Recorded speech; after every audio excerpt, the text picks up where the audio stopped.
Good evening, and welcome to Cheryl Weston Conversations with Cheryl Weston. We're happy to have you tune in tonight, and I'm going to try very hard not to get real emotional on this, but this subject that we will be talking about tonight is so important and it's so personal, because that's what they all like to say. When I say they, all the people downtown like to say it's personal. Well, this is personal, and it should be personal to you.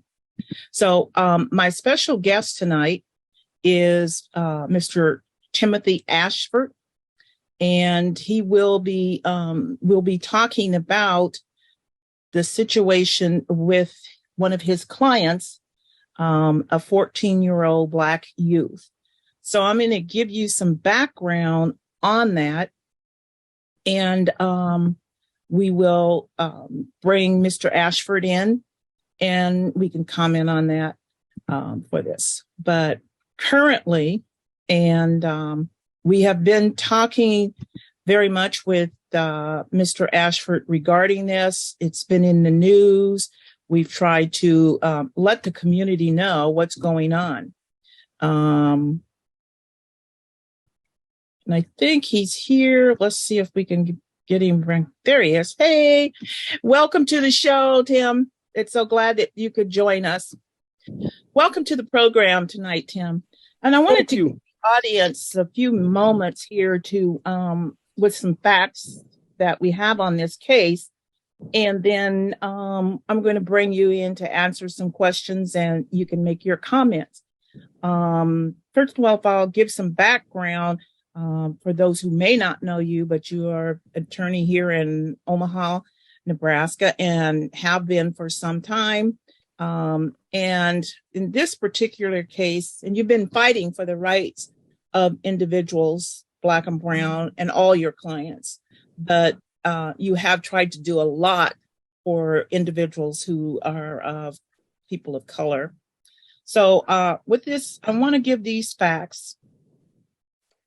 And on September 5th, 2022, a situation arose at a house where there was a Labor Day picnic. Let me give you some of the participants in this incident. You have a white 8-year-old witness. You have a white 59-year-old adult who gives a disposition on this. You have a Black 14-year-old child who is put into a position of trying to protect his father, others, and himself. You now have a deceased Native American Indian. You have the Douglas County prosecutor, Don Klein. And then you have Mr. Parker's wife, who is white. Now, I know there's going to be some that always want to say, oh, don't put the race card in there. But when the race card is playing an important part, such as this, in this instance, we need to know all the facts and the participant's race. So let's start. The adult witness in his deposition.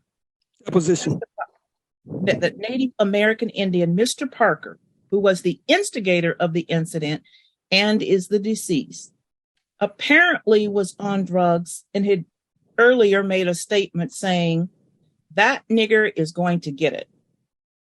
Is that correct, Mr. Ashford? Oh, that was in the deposition, correct. Correct. Deposition. Mr. Parker knocks out the father of the 14-year-old Black youth. As they were leaving the picnic, as the father and son were in the driveway, leaving the house where the picnic was held, the deceased, Mr. Parker, who was 6'2", approximately 300 pounds, struck 260,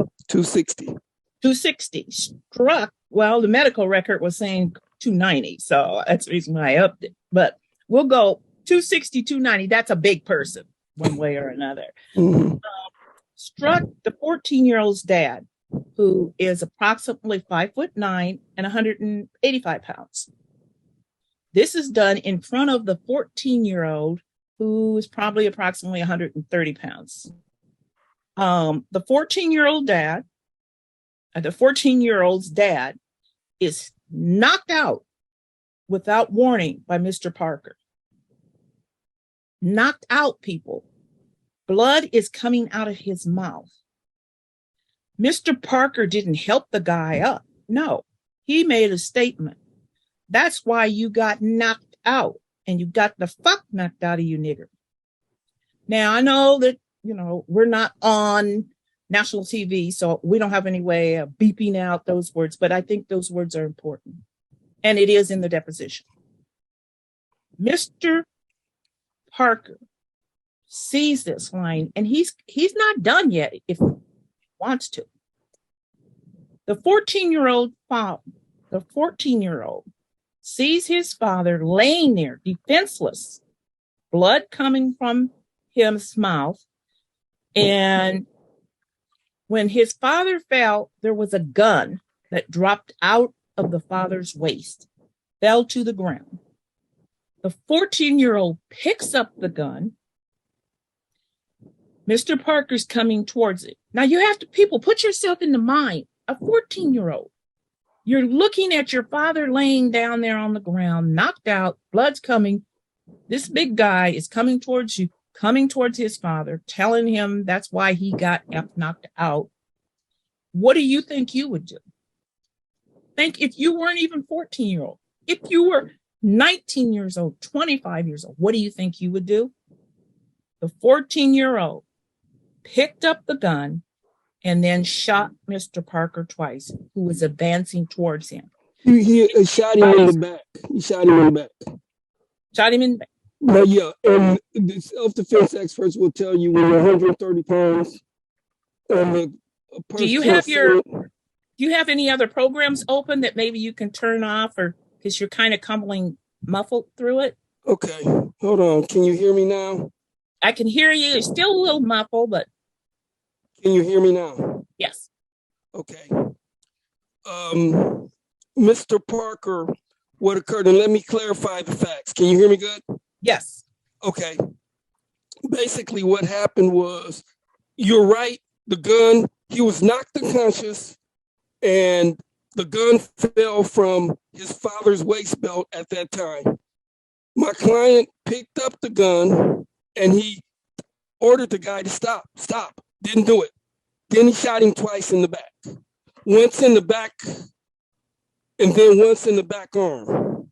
And the guy gets up, turns around, and says something to my client, kind of growling, goes in, and he walks into where he sits on the couch.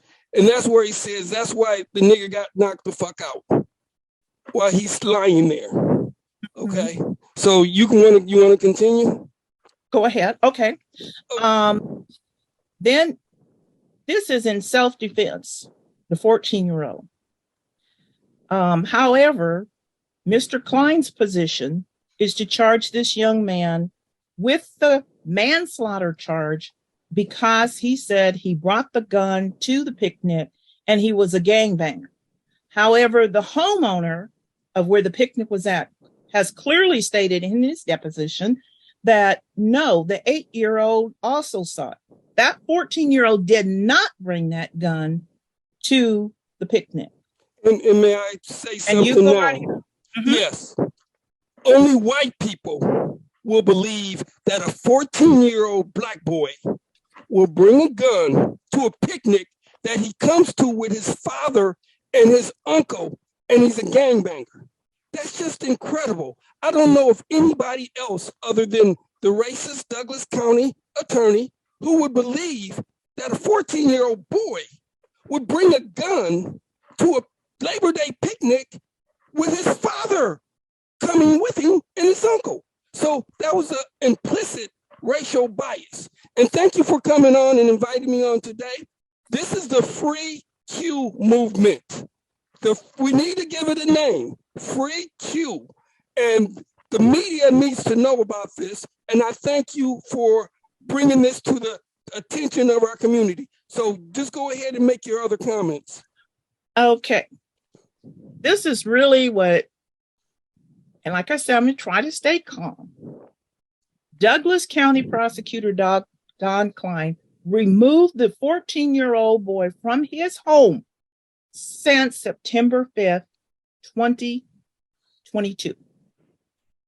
That's the date of the incident. And he held him originally at the Douglas County Youth Center. Then they transferred him to Cedars Group Home in Lincoln.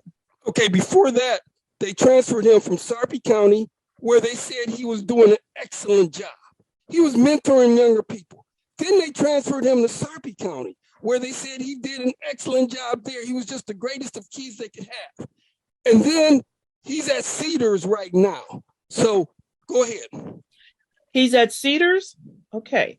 Mark, what's really aggravating is that they took this 14-year-old from his home. And when you can go online and read the deposition, is that the homeowner and the witness both have clearly said this young man was not a gangbanger.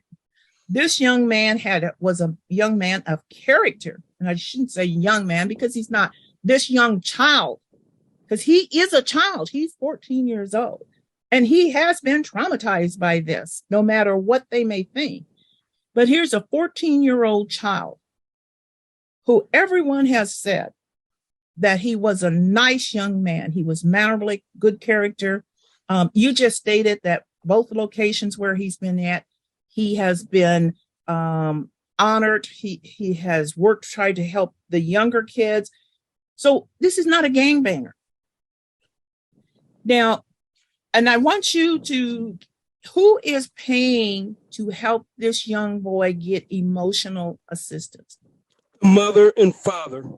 And the reason is until they can adjudicate him, which is find him would be in adult court guilty of something, but it's an admission in juvenile court. Until they can do that, they cannot give him, Don Klein cannot give him any type of resources. And I must state that Don Klein has made the statement that the reason we charged him with additional court charges is so we can help him.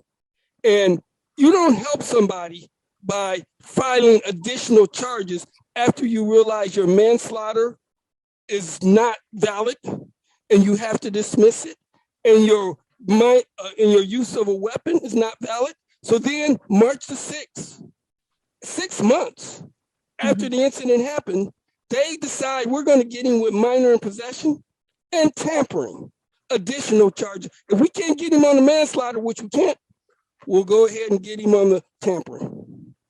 Okay. Now let me ask you the question, because this is a whole point to be able to have facts. Is it true that Mr. Parker's wife asked for the 14-year-old to write her a letter of apology and charge this youth with manslaughter, possession of a minor in possession, and tampering with evidence? Did she ask this or not? She asked for us to write her a letter of apology. And they did that as part of a plea agreement where they said, and Klein has said all along, we'll dismiss the manslaughter in the use of a weapon if he pleads to minor in possession and tampering. And I'll go into this a little bit later, but he needs at this late point to go ahead and convict my client of something so that the family will not sue. That's what he's afraid of. The family's filing a lawsuit after they've realized that manslaughter is not a valid charge for someone who validly uses self-defense. Why is Klein saying this is a manslaughter charge?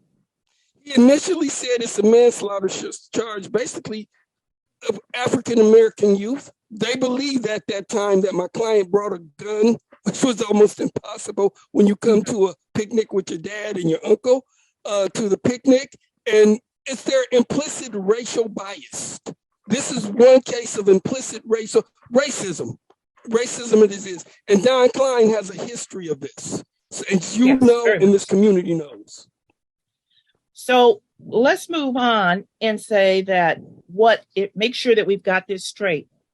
Don Klein has said to you and your client, if you will plead to a minor in possession and tampering with evidence, I will not charge you with manslaughter. Yes. Correct. Would you explain to the audience what is tampering with evidence? Tampering with evidence is you have to destroy, mutilate, or do something else to a particular piece of evidence. And you, the person, and this is why they can't sustain it, you, the person, have to believe you are tampering with evidence. And at no point during this case did my client ever feel he was tampering with evidence. Again, this is a 14-year-old. Yes. His mind is not going to work in the same as a 24-year-old's mind or an adult. Yes. Just say an adult. Their mind is not that. Will you explain why he wants to say he was tampering with evidence? The evidence is the gun. What did the youth do to the gun? First of all, the youth is an individual who has been trained in guns since he's been 10. He's now 15. That's his father's gun. He has dismantled that gun. He has basically put it together, taken it apart. After the shooting, which was lawful and in self-defense, he knew he had to disassemble that gun, which is what he did. He disassembled that gun for safety purposes. And he no longer had the gun, which was a legal abandonment of the gun. So he ran across the street because he was panicked. He disassembled the gun, and white people don't understand that as a black man, he cannot be caught with a gun in his hands, otherwise he's dead. And he didn't want anybody else to use the gun. He did it for safety reasons, and he disassembled it, which is what they teach you. Safety reasons, you disassemble the gun, you take it apart. The police found each and every part. The child could have hidden it in a creek.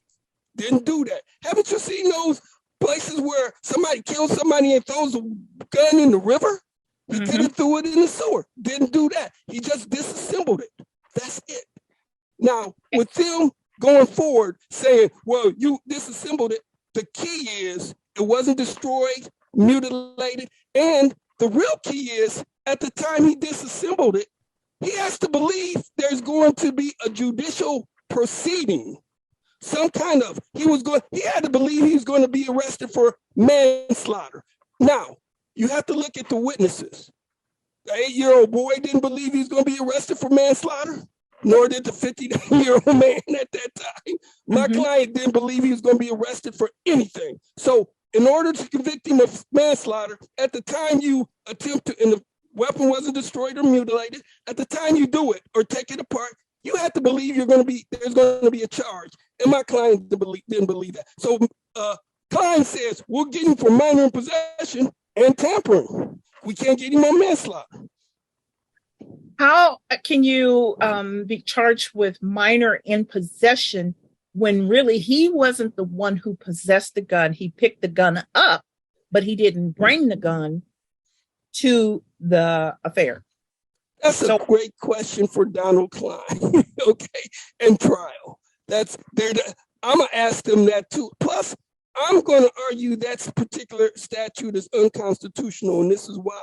It says unlawful. He possessed that gun lawfully in defense of himself and defense of others. Okay. I went on with checking some of the facts that I did read the coroner's report. I did read the police report. I did read the depositions. Donna Klein received clear information that the witnesses believed this was a self-defense. And instead of dismissing the charges, he wants to do this and say that this youth is a danger to the community and he therefore cannot go home. Yes. What is your response to that? Don Klein is still racist. As far as I'm concerned, I've said that to him. I battled him on a lot of things. And let me give you 2 dates. We're having a pretrial conference on Q's case, Wednesday, March the 22nd, at 1:15, and I'm going into Judge Battalion's courtroom on March 27th at 11 o'clock. I've been fighting Don Klein to appoint Black attorneys, qualified Black attorneys, to the Douglas County murder panel for them to represent poor people in murder cases. And I'm having a hearing on that, March 27th, 11 o'clock, Battalion. All right, we're going to get back to our 8-year-old witness who, in the deposition, on pages 8, page 13, 14, 17, 18, page 20, 21, 26, 27, 31, 32, and 34, clearly states that this young boy, 14 years old, absolutely did not do this purposely, but he did it in self-defense. And let me read, and I'm going to have this out on the program, on the video. The 8-year-old says, question, and he was going to hit, is it Quietus? Quietus. He's going to hit Quietus's dad on the ground. Is that right? The 8-year-old answers, yeah. And Quietus's dad was knocked out? Yes. Okay. Is that when Quietus shot Mr. Parker? Yes. Do you know why he shot and used the gun? The 8-year-old. Because I think he was scared that his dad was going to die.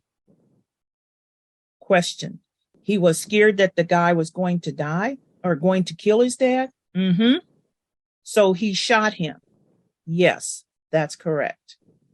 Here's an 8-year-old who I'm sure is probably just as much or almost traumatized as the 8-year-old, but by the 14-year-old. So by the 14-year-old seeing this, he's got to be traumatized. And you have an 8-year-old who's saying, no, this was self-defense. He hollered, stop. So when you look at that, and you can go back to the deposition of the 59-year-old who says the same identical thing. Now, Mr. Parker appeared to be a bully, appeared to be on something. And this young boy, 14 years old, only thing he could think was, my dad has been hurt. He's going to die. He's bleeding. This man is going to hurt somebody else. And since the gun was there, he picked up the gun. It's very simple. Would you like to add anything to the comment, to the facts that I've found so far? You stated exactly what the deposition stated, but let me explain a background here. When the police got there, the homicide director, the lead investigator, he allowed a third party, Project Harmony, to interview an 8-year-old child. And I asked him during the preliminary hearing, which occurred last week, why didn't you interview the 8-year-old child? Well, he said, because we thought it was a child that we should have Project Harmony interview them. So I asked him the follow-up question. If this person spoke Spanish, would you have a Spanish interpreter interview them? He admitted, yes. I said, so why didn't you interview them through Project Harmony? He said, well, I kind of, sort of, but you didn't. And the reason he didn't, and the reason he should have interviewed them, was because of the fact that they got confused on the gun. On the earlier part of that, they says, the kid said initially, because he was confused by Project Harmony, that he believed the gun came from Quietus. There's 2 Quietuses, the senior and the junior. So when he said Quietus had the gun, they didn't clarify that. And that was the job of the homicide director. Investigator. So they had all this time believe my client, who was a black male, first of all, their white racist belief defied common sense and logic. You can only believe this about a young black gangbanger, that he comes to a picnic, and you should have seen the material he had on. He had no pockets. You know, when kids go, they wear the long shorts and the slender t-shirts. He had no pockets. And they claim he came to the picnic with a gun, with his father and his uncle, two adult males. I can understand one adult male maybe being stupid, but not two. Okay. No adults are going to let that happen. The 59-year-old homeowner, the witness that gave his deposition, said that he wouldn't even have allowed that. Right. This kid was not a gangbanger. He had known him since he was a baby. He's been around him.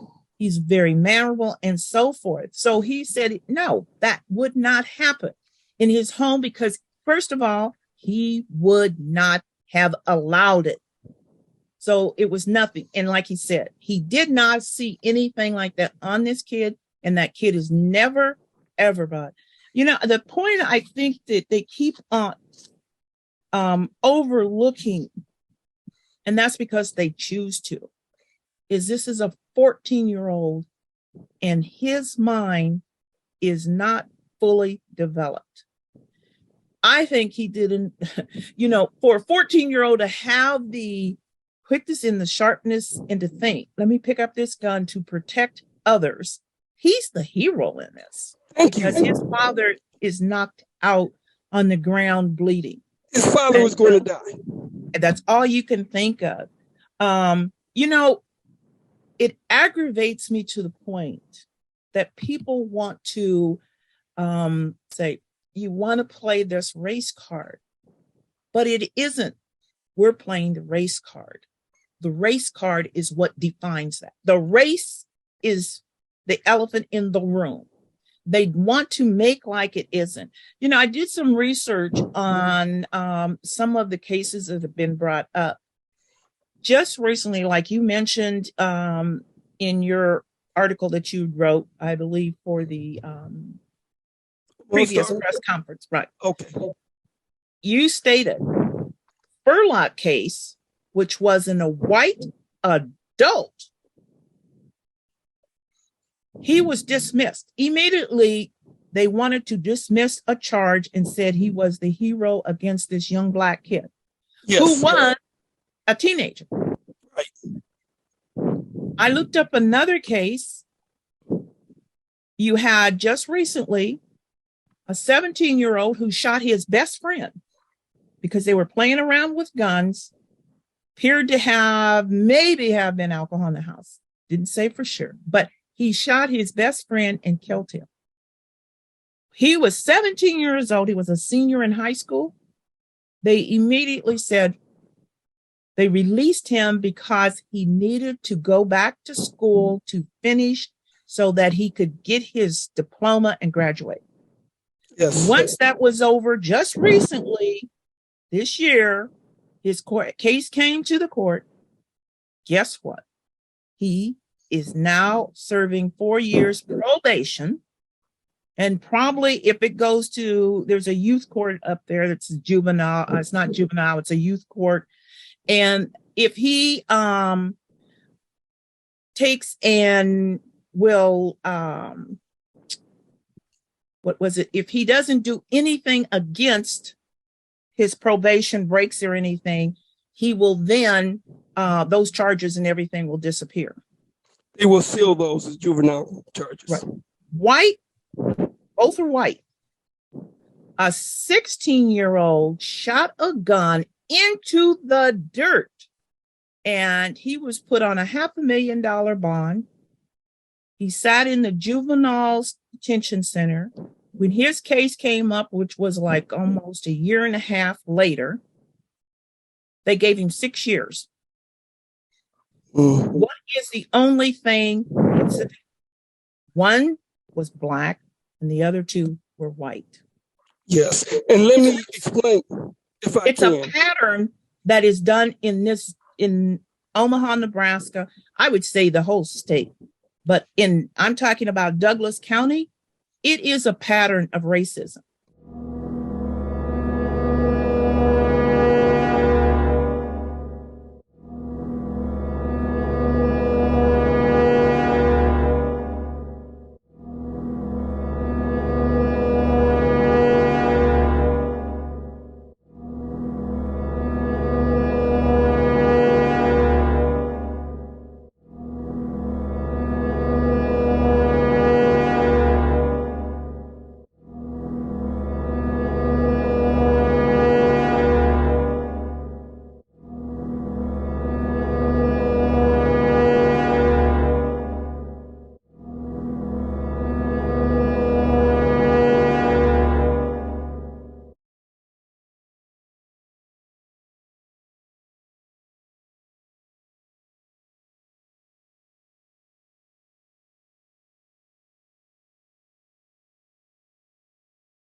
Nebraska Democratic Party passed a resolution that criticized Democratic prosecutor Don Klein's handling of the shooting death of James Sherlock by Jake Gardner on May 30th.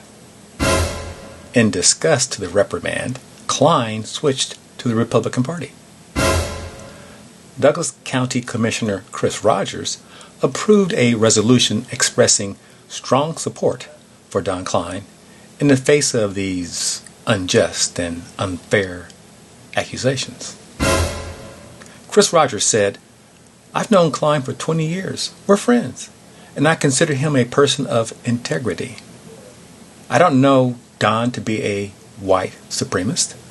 If Klein is not a racist or a white supremacist, why did Chris Rogers' friend refuse to reopen the 1971 case of Black Panther leader Edward Poindexter, who, as later validated, was intentionally targeted and framed by the FBI's clandestine counterintelligence operation COINTELPRO?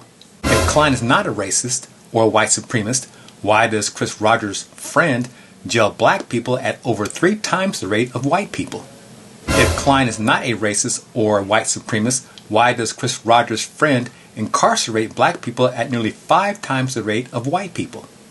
If Don Klein is not a racist or a white supremacist, why does Chris Rogers' friend perpetually jail, prosecute, and incarcerate so many black people, especially from the pipeline of juveniles of Commissioner Rogers' District 3? It's a pattern of racism by Don Klein, okay? As I've told him numerous times, I prefer my racists from the old days. George Wallace, segregation now, segregation forever. Don't sit here and tell me you're not racist and practice racism. I've told him that. But let me explain what my understanding of the difference is in these particular cases I want to highlight. Go ahead. The officer who testified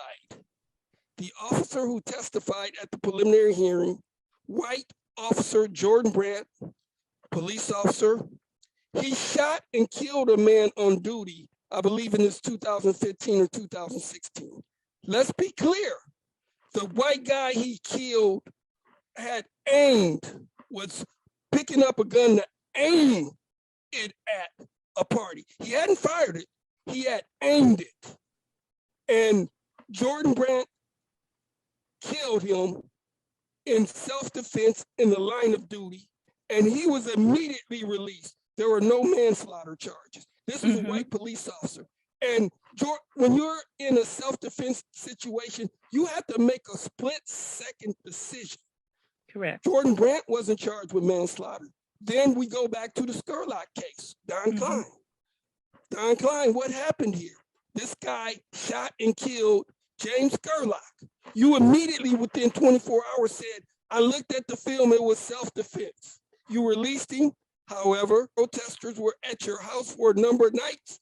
You decided to go ahead and appoint a special grand jury. And I'm saying, just as a lady in Georgia was charged in not filing charges in the Ahmaud Arbery case, the prosecutor, Don Klein, should have been charged with not filing cases in the James Sherlock, not filing a case in the of manslaughter in the James Sherlock case. And even though he can now say, well, I had appointed a special prosecutor, what you're saying now is, well, I robbed the bank, but I returned the money. It's you still That's one way to put it. Right. Yeah. That's the only way to put it. I robbed the bank, but I gave the money back. Okay. You still robbed the bank. Right. And the reason you know he was wrong is because the grand jury came back with 4 charges, including manslaughter. And you let the shooter of James, and because you let him go, he allegedly killed himself in another state. Now, allegedly. Yeah. In that case, the person was on the back of the white shooter. In our case, there's a 260 to 290 pound man on the back of an unconscious man, my client's dad. And my client has 14 years old. He had gone to the shooting range, and to be honest with you, I don't think I would have hit the guy if I had shot the gun. It's a 22 Glock 40. And this kid, he's well versed in that. He knows how to take it apart. He's a hero. And they're having him villainized. They have him like he's some kind of person monster. Like what did he do wrong? And see, this is where the community needs to step up. First of all, my personal opinion is not, he basically filed charges against 2 blacks. When you were talking with that foundation of those family of billionaires, remember? And yes. And when he basically couldn't get the first conviction against black men, he decided to do another conviction. So in our case, he can't get the conviction against a young black juvenile. He's going to add additional charges after 6 months. This is where this community needs to step up and say, what are you doing? You're not working in our best interest. You're not looking at the facts. You're looking at race. Definitely. You know, I like I said, I have to stop because this community needs to step up to the plate. And what you are asking is, make sure I've got this right, is that you would like to hold a press conference at noon on March 22nd on the steps of the Douglas County Courthouse right before the pretrial, which is March 22nd at 1:15. Is that correct? Yes. You would like for the community to place all this information on all of their media, share it with all media contact, local or national, and every news organization. Is that yes? Correct? You may be reached at 402-660-5544. Yes. Okay. You do are wanting community activists to meet with you and Mr. Klein before the next pretrial hearing. He's out of town. He's out of town until the 27th. But when he gets back, I believe there's a politician who's going to meet with him at 10 o'clock on the 27th. She's already told me that. I won't name her here, but she told me she's going to go in and privately meet with him. After his meeting, then we're going to schedule a meeting with all the community activists as soon as he can make it available, make himself available. So his office will be handling the pretrial. Yes. Correct. Okay. So you would still like for to have the news conference before the pretrial. Yes. And even though he's out of town, you can't tell me he can't pick up the phone and say, hey, this is what I want you guys to do. Let's drop this right now. We don't even have to wait till I get back. Yes. That's correct. Okay. He doesn't have to be here to do that. That's what he's supposed to have, individuals there for to take care of that. There was I found this as to what the mission is of the Douglas County Attorney's Office. And it says, we're dedicated to serving the people of Douglas County through aggressive, non-prejudicial, and proactive approach to criminal, civil, and juvenile cases through unbiased investigation and legal expertise. As public servants, it is our duty to to uphold the Constitution of the United States and the Constitution of the state of Nebraska and the civil rights guaranteed to each individual. I hate to tell you this, I'm not an attorney, but I don't think that you've done that with this particular case. If I may, go right ahead. He violated the constitutional rights of my client. And basically what's happened is he violated the equal protection of my client and the equal right to the law as well as the Constitution, due process. He's treated white who have been in the same situation differently than he's treated my African-American client. And I will add, there are ethical duties of a prosecutor. For your information, the duties of the prosecutor, special responsibilities of the prosecutor. The prosecutor in a criminal case shall refrain from prosecuting a charge that the prosecutor knows is not supported by probable cause, which is not the case in any of the charges he has, the manslaughter, use of a weapon, minor in possession, and tampering. A prosecutor has the responsibility of a minister of justice, which means basically that he has to be fair to both sides and not simply that of an advocate. I zealously represent my client within the bounds of the law. That's my ethical duty.